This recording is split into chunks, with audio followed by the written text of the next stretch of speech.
Salam alaikum. Manglendi nuyu. Je ne pouvais manquer après donc la déclaration du président. Est-ce que yéen a ngi may dégg? Vous m'entendez? Le son est bon.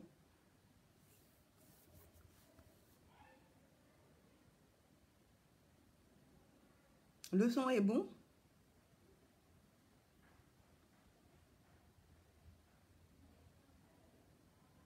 Voilà, alors, moi je voulais exprimer mon extrême fierté aujourd'hui. Di wax ak nag militantes et militants PDS karimistes. Ma ne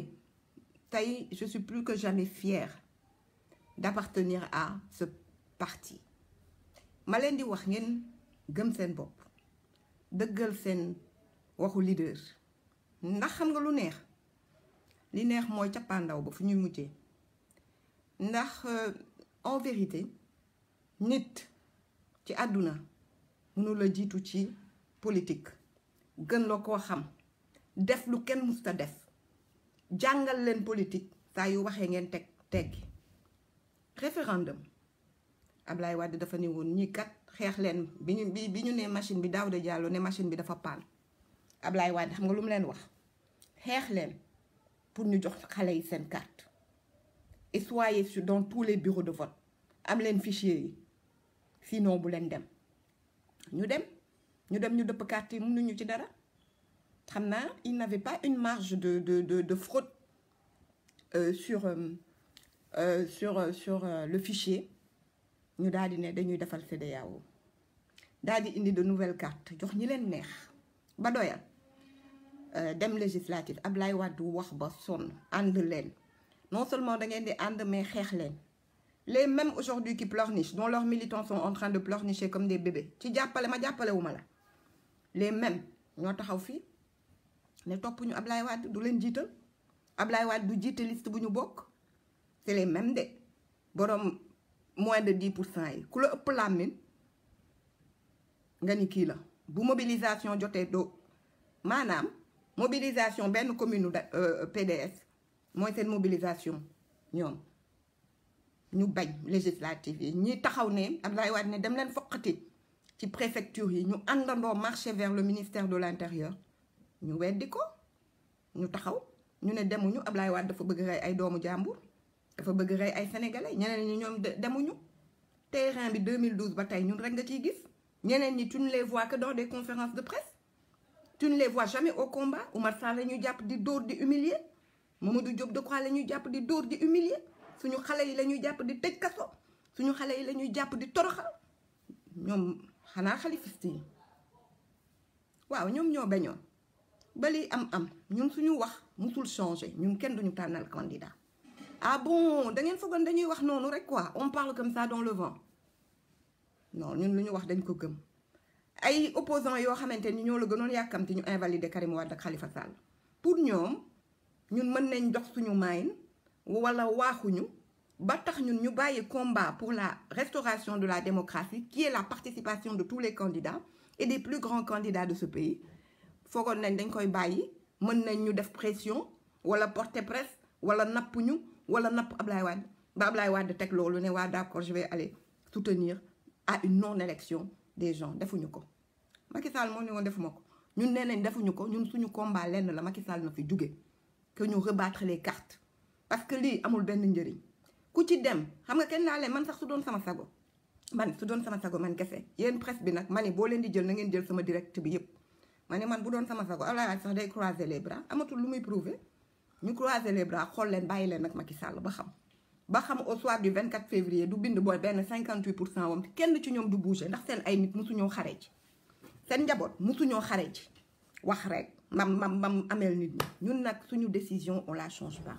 et je vous l'avais dit, je vous avais prévenu, c'est pas une fin en soi, vous allez être dinañ leen agresser parce que nous notre principale opposition est dans l'opposition, je l'ai toujours dit, vous ne m'avez pas cru, ils vont vous insulter ci jàppale donc waaye yow jàppale ma jàppale wu ma la lu ci jar lu xeex yow ñëwoo jàppale ma ci sama combat mooy tey ji sama candidat buñ ko invalider ñun ñëpp ñu ànd xeex loolu pour que ñëpp bokk yow jàppale woo ma sama xeex léegi nag yow ñun le PDS le premier parti ñun ñu bàyyi ñun suñu combat pour ñëw fekk les 4e les 5e et ceux qui n'ont pas prouvé fekk leen seen combat ndax wax boobu yenn na maanaam ndax ku normal dina wax yenn yi ndax ku ànd ak sa sago di nga wax yenn wax yi pourquoi ñoom duñu bàyyi li ñuy def ñëw ànd ak ñun ñu ànd téye dëkk bi woo communauté internationale indi fi ay coow loo xamante ni Macky Sall sera obligé de rebattre les cartes xam nga lu tax duñ ko nangu parce que ñu naan ay dil bi féetewul PDS dil bi féetewul PDS mooy ñi Macky Sall fay mooy ñi Macky Sall gisanteel ci suuf ne leen danaa leen jox lii danaa leen jox lële boo leen fexe leen ba PDS même bu PDS bokkul yéen bu leen dëgëral wax boobu ngeen topp ñu yi si bëre nag dina feeñ bu ñu kenn wax loo bés bu Ablaye Wade waxee bu leen ko tooñ bés bu waxee seen ñii ngeen àndal du ñu jar dara les Sénégalais vont les vomir kon nag bu leen ko cuqu bu leen ko agressé ndax sañ na waxam mën na koo assumer yu bëre dañuy naxanteeg moom pour du ko wax pour mu noppi ko donc nag na wax bi arrêté Ablaye Wade day nii la doon def quand il faisait de l'entrisme à l'époque dégg naa même les militants da doon am ñu mer ni lii du dëgg du yoon mais après on se rendait compte qu'il avait raison Ablaye Wade depuis 2012 lu mu ñu wax opposition bi ñoo koy teggi def li leen neex amuñu ci ndam on ne va plus les suivre à l'abattoir ñun kenn duñu diri comme xar di ñu rey ñu koy seetaan Macky Sall lu ñu rendi nañu ba ci diggu baat desitu suñu baat biy lang ñuy survivre duñ ko jox opposition bi ñu rendi ñu lan mooy yoon réew ñu ne yow diw doo bokk Khalifa doo bokk ñu toog comme ça quoi mel ni ñu liggéey mel ni admettre ko nangu ko ay nit gaawantu dem signer une déclaration avec tout le front de l'opposition gaawantu dem présenté wu waa kon ñàkk bokk Karim Wade ak ñàkk bokk Khalifa Sall kon da leen arrangé ñun li ñu wax duñ ko dindi on va se battre jusqu'au bout du ñu am cër dinañ ñu jàpp dinañ ñu téye dinañ ñu dóor dinañ ñu lacrymogène dinañ ñu menacer mais tey ji dañu wax a combattre parce que pourquoi nous le PDS Ablaye Wade a un devoir historique ndax moo fi xeex ba ñu indi démocratie Ablaye Wade moo fi xeex ba tey ji nit ñi mën a voter ñëpp mën a participer ci élection Ablaye Wade moo xeex ba ñu mën a dem ci isoloir Ablaye Wade ko xeex moo ko mëne 26 ans demul jël les armes indi ko xeexaat ko 12 ans consolidé ko jox fichier bi nommé des ministres de l'intérieur neutre 2007 nommé un général élection yi ñu fi def yëpp mu leer nañ Macky Sall ñëw na ñun daf ñuy def buumu jàmm que tey jii li Ablaye Wade xeex pendant 26 ans c'est pourquoi il a vendu ses biens il a laissé tomber sa famille il a dundalatul sax pratiquement famille yam lu mu am mi ngi koy def ci lutte bi pour bañ arme jug pour ñu xeex démocratie pour ñu atteindre en 2000 l'alternance en un mouvement Macky Sall ne da koy dindi ñun dañ koy nangu non le PDS a un devoir historique et le devoir historique est plus important que des postes que d'être pressé d'être président il faut restaurer la démocratie à telle enseigne que ku fi mënti ñëwati dootoo defati lii que ku fi mënti ñëwati di nga xam ni réew mi moomoo ko que ku fi mënti ñëwati di nga comprendre ni fii du Côte d'Ivoire boo xamante ni da ngay ñëw dindi ñi la neex ànd ak ñi la neex dem élection am des opposants yoo xamante ni ils jouent le jeu parce que simplement seen opposition li ma yàgg wax PDS a des opposants dans l'opposition parce que tey mënumaa comprendre ñu ne dindi nañ diw waa ma bëgg laaj waaye jàppale force la ñun dañ ñoo jàppale ñun ñi nekk fii tey ji nekk ñëpp est-ce que dañu àndoon ak ñun législative Pape Diop moo ànd ak ñun le loyal des loyal de quoi ñoom ñoo ànd ak ñun di ñeneen ñun ñuy ay libéraux dañu fi teg dem ñeneen donc que personne ne me parle de devoir jusque là je respecte le président Idrissa Seck dama ko respecté musuma koo wax dara jusque là man Sonko aw maag moom problème à part que il attaque les politiques te gënuñu musuma am ak ñoom problème il ne me dérange pas waaye nag dëgg bu jotee dañ koy wax da ngeen ñu mës a jàppale suñu combat wala da ngeen mës a jóg seeti Karim Wade kaso da ngeen mës a dem kaso seeti kenn si suñu ñuy jàpp 72 arrestations yi da ngeen si ma seeti kenn on n'a aucun devoir de réciprocité à vous rendre on n'a aucune leçon à recevoir de vous parce que pendant 7 ans lu xew Sénégal ba mu dal Khalifa Sall yéen a parce que yéen a doon seetaan naan ñaw foog ni que ñun bu ñu reyee PDS yéen lay bénéficier faf nag Macky Sall gën a téppali ñun nag on va se lever. Ablaye Wade, je le félicite pour son discours. C'est ça le combat qu'il faut mener. Le combat aujourd'hui de la restauration de la démocratie. La lutte pour que Macky Sall, à part Macky Sall, benen président bu fi ñëwee du sañ di Macky Sall sañ du sañ di salfaañe liberté yi du sañ di salfaate l'état de droit. Le combat, il n'est pas aujourd'hui immédiat. C'est sur le terme. Ndax Ablaye Wade a donné sa vie au Sénégal, à la patrie, à la démocratie. Benn Macky Sall bu ñëw di ko salfaañe ñu koy seetaan. Donc loolu laa bëggoon wax je suis plus fière que jamais te nag man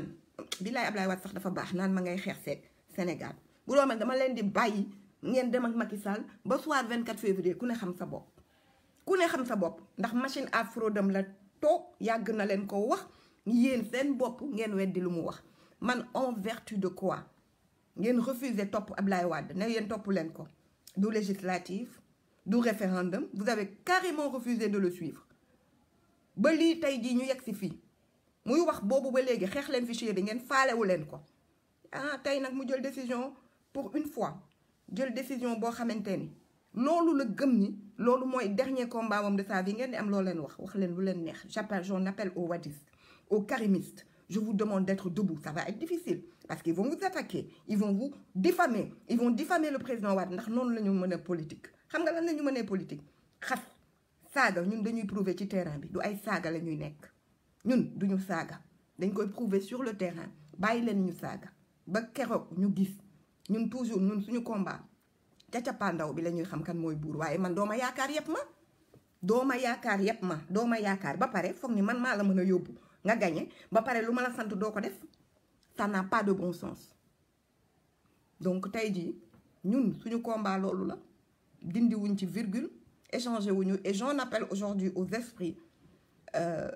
démocrates j'en appelle aux gens qui sont sincères dans ce qu'ils font ak ñoo xam ne ils sont justes du par parloo parce que ñun amuñu redevabilité à personne ndax kenn jàppale wuñu ma ne ñi juste xam ne PDS il est temps mu mener ces combats de principe ñooñu laay waxal ma ne nañ leen jàppale lii Macky Sall lii mu bëgg def buñ ko nangoo dana toog fraude le lendemain de sa fraude kenn du génn ci mbedd mi ndax li muy génne ci policier yéen en temps de paix sax doo leen génne bu ñu nee xare ji leen sax doo leen ñëw bu ñu nee xare on ne vous voit pas benn Oumar Sall ñu koy dóor a ci Decroix ki yenu yéen vous êtes tous terrés doo leen ñëw wala da ngeen di gaawantu ñëw ñu jàpp leen yóbbu leen kenn du leen karwaas ñun rek ñoo ciy sonn yéen mënu leen xeex en temps de paix yéen mën ngeen xeex en temps de guerre mën ngeen gérer crise post-électorale soyez logique yéen mën ngeen gérer Macky Sall fraude ngeen ni da ngeen di tere fraude bi législative yi mi ngi ni passé lan la ñu Macky Sall deful eh bien c'est pire le président Wade a raison 1 500 000 cartes kenn xamul anamu mënuñu fi toog di dem élection le président Wade a raison quand il dit qu'aujourd'hui il n'est pas acceptable qu'un parti comme le PDS qui s'est battu boo xam na ni juridiquement dara taxul ci candidat wam ñu dindi ko le président Wade a raison quelqu'un comme Khalifa Sall ñëpp àdduna xam ne ni rabat dara jarul ngay doon juge jarul ngay jàng droit soit profane même un profane du droit xam nga ni le rabat d'arrêt est suspensif nga ne xool leen ba mu neex nee nga yow buur nga yaayoo yaay yow da ngay toog fële sur ton trône kii du bokk kii mooy bokk bon indil ma ñoo xam ne daal xam naa ni mën naa leen dóor te bu ma leen sàccee amuñu la force de combattre ce que je vais faire on ne va pas l'accepter donc nous disons que nous sommes totalement en phase avec ce que le président Wade a dit et pour une fois je lui demande solennellement de ne pas écouter cette opposition de ne pas écouter les gens qui vont venir lui parler ma bëgg dolli dara waaye yéen Ablaye Wade ni mu dayoo Ablaye Wade ak PDS lu mu représenté nga bëgg nga bañ nga weddi nga ne non looloo am lu mu représenté kon yow mënoo jël avion sax seeti Ablaye Wade ñoom ñooñu laay wax ñu espérer ñu jàppale leen ne ko président Wade man de dama ñëw ndax nag yëf bi kii na mais yow laa yaakaar nan la ñuy def est-ce que doo ma jàppale kenn daf ko fi def léegi ngeen bëgg a mer ndax il a pris sa décision eh bien cette décision c'est celle qui sera on va se battre pour cela Ablaye Wade dëkk bi yëpp ay doomam lañ dina am ñoo xam ne ils ne comprennent pas parce que xamuñu politique xamuñu lan mooy fraude en amont xamuñu nan la ñuy sàccee élection ba nga xamante ne boo demee guddi gi ku nekk da ngay toog di naan waa fu mu ñu jaar ay waa dafa fraude ay ñun taluñu loolu parce que mënuñu gérer bés bu ñu nekkoon tey xaar ba loolu am le lendemain dañuy gaawantu. Vous savez ce qui va se passer si on accepte d'aller à cette élection? Le lendemain, non, le jour même du vote, à 20h, vous allez voir 2 candidats qui vont sortir et rapidement féliciter Macky Sall pour crédibiliser sa victoire. Et le lendemain, Macron qui va envoyer un communiqué de presse et qui va dire une chose. Oui, nous félicitons le président élu Macky Sall. Les observateurs, certains vendus de l'Union africaine, qui vont dire que cette élection ne souffre d'aucune sorte d'irrégularité tendant à affecter la sincérité du vote. Loolu nii noonu lay demee maa leen wax lii nii lay demee ñun nag duñ ko fi xaar ñun duñu nekk di ñu bëgg dóor di ñu salfaañe def ñu jaam ba pare ñu nar ko nangu dineen xeex bu ñu gañee tant mieux si on gagne pas on aura essayé parce que pour nous li ñu Ablaye Wade jàngal mooy 26 ans bu ma toogoon xeex def benn yoon jàllul def ñaari yoon ba jàllul ma croiser les bras comme tey ji on serait à l'image du Congo on serait à l'image des pays de l'Afrique centrale, maanaam zéro opposition, on serait en retard ou on serait dans des rébellions armées. Loolu nag li tax man persévérance ku bokk PDS da nga koy xam da ngay xam lan mooy persévérance da ngay xam ni que du premier coup ngay réussir du deuxième coup mais da ngay muus ci suuf ngay massifier di indi ay nit ñuy gën a farat yow ci kaw ba keroog nga xam ni tu es prêt pour le combat final nga mëne ko léegi nag bu boobaa dineen xool ndax tout le monde mën nañ taxaw spectateur ndax ñun ñoo am dëgg wala ñeneen ñoo am dëgg. Donc loolu laa leen bëggoon wax ma leen di wax nag nous ne sommes redevables envers personne je ne veux pas entendre man loolu la sama xel mënul nangu ay vous devez amu fi ñun fii lañ ñu teg ni yàq bu naqadi ci élection yi ànduñu ñun local yaa législative yaa mujj Ablaye Wade saa yu waxee dañ koy teggi sàggam Ablaye Wade la ñu mën a teggi waxam massama keneen ku fi yëngu ci politique ñun Ablaye Wade mooy suñu boussole lu mu wax loolu la ñuy def incha allahu rabbi qui n'est pas content c'est la même chose man ñi may waxal mooy militant PDS karimiste yi dal leen ngeen ànd ak dal xam ne ni que ku ànd ak Ablaye Wade mën nga trébucher mais doo daal doo jaaxaan et il ne cesse de le prouver ndax li ñu dal ñun en ces 7 ans amul ku mu mën a dal amul parti bu mu mën a dal boo xam ni tu vas survivre amul kuñ ko def état bi ni ñu agressé ni ñu sonalee kuñ ko defoon say nga tey on est debout plus que debout di gagner des localités taxawaat di gis toute une marée humaine de karimistes de jeunes qui viennent ñoom Karim Wade da leen indi gis des PDS authentiques qui sont encore là qui disent que ñoom xoolal soxlawuñu sax ñu leen di wax Ablaye Wade nu mu ko buggee ak nu mu ko waxee noonu dañ koy defee il y aura bien sûr des gens qui sont mécontents mais on discutera avec eux on parlera avec nos frères et sœurs qui n'ont pas bien compris la décision du président Wade la décision d'ailleurs que je pense qui est la plus intelligente parce que allez pour moi, c'est trahir le Sénégal que de participer à des élections. C'est ma conviction. À des élections dont on n'a aucune visibilité sur le fichier. On n'a aucune visibilité sur la cartographie. Tout le monde changer cartographie électorale. Est-ce que vous savez ko Ken xamul tay foy voter. Tay ji 1 million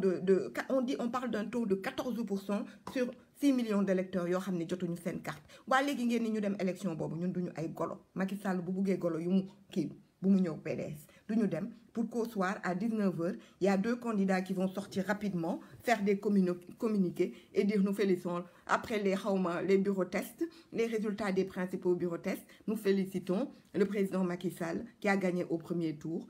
Macron Gabantou, les pays amis là, certains pays africains vont rapidement faire des télégrammes envoyés à la presse pour féliciter Macky Sall pour sa victoire, sa brillante victoire qui a gagné tous dafa sàcc. Donc lolo la bëggoon wax. Nous, on n'ira pas à cette élection. On va se battre pour qu'elle